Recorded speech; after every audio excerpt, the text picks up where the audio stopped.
Hi, folks. Welcome to our show this afternoon. I'm Conrad Carnegie, CEO and publisher and editor of Santos Books. This is a series, a part of a series in which I interview authors just before their book comes out or several months before their book is forthcoming. My guest today is author Michelle Martin, who's been working with Santos for about a year. Welcome, Michelle. Thank you, Conrad. I'm excited to be here. So, Michelle, tell us what you're doing. You contacted me about a year ago. You said you had an idea for a book. You've been a blog writer for a long time. What was the idea you had? Where did it come from?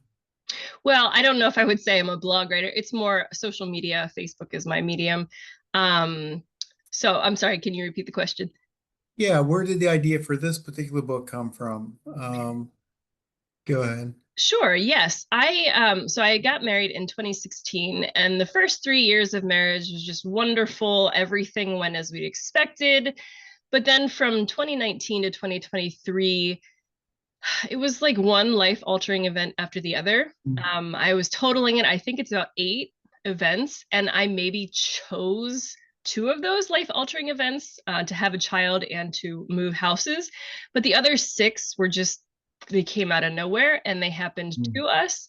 Um, and so as I was processing my feelings, I've never kept a diary to myself because I've always thought, well, what's the point of writing things if no one else can read it? Mhm. So I would make social media posts, and then it got to the point where people are like, "You need to write a book." And so, yeah.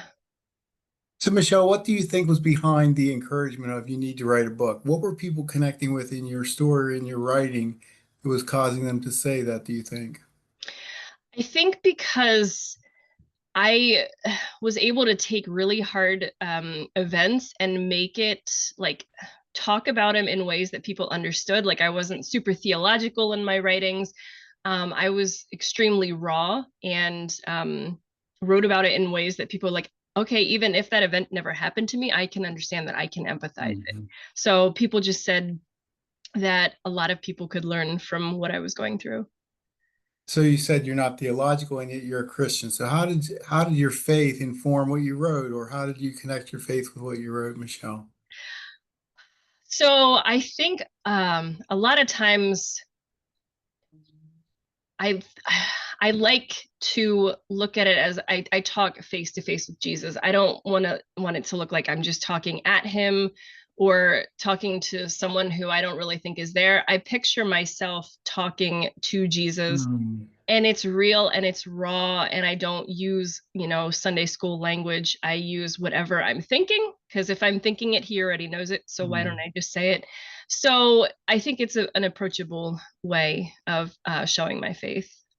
So it sounds like there's an authenticity that you experience in your life with God and life with Christ that has Hmm. gotten transferred over to the way you write. Is that Hmm. true? Yes, yes, definitely. So what's the book about, Michelle? So it's about the 8 life-altering events.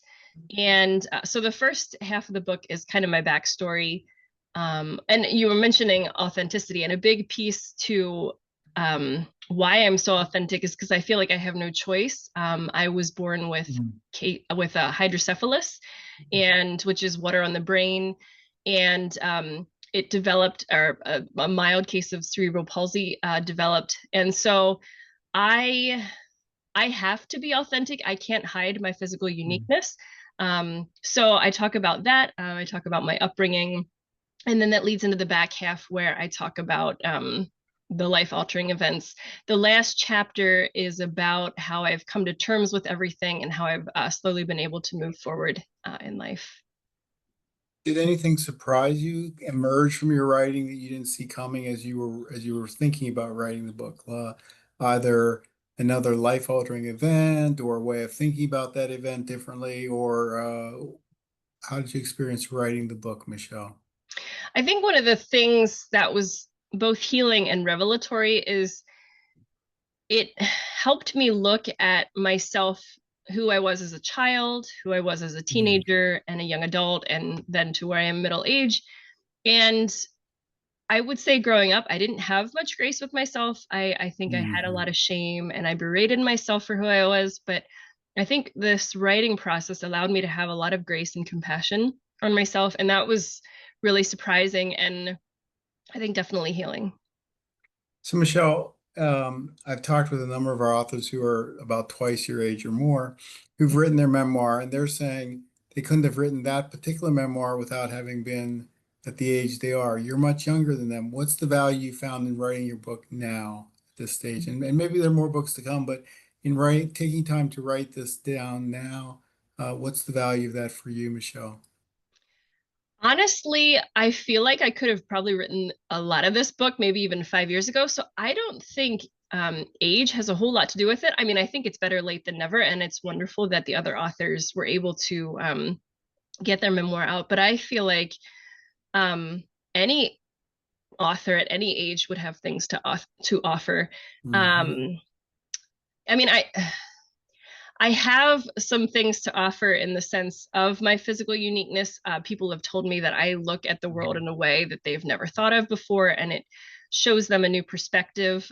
So I think I have that to offer, as well as my willingness to just say things like it is. I'm super direct. I spent some years in Germany, and I have Germans to thank for that because they've taught me how to be direct.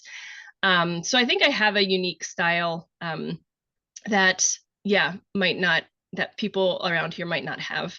But I yeah would just encourage anybody at any age. No one is too old or too young to write their story.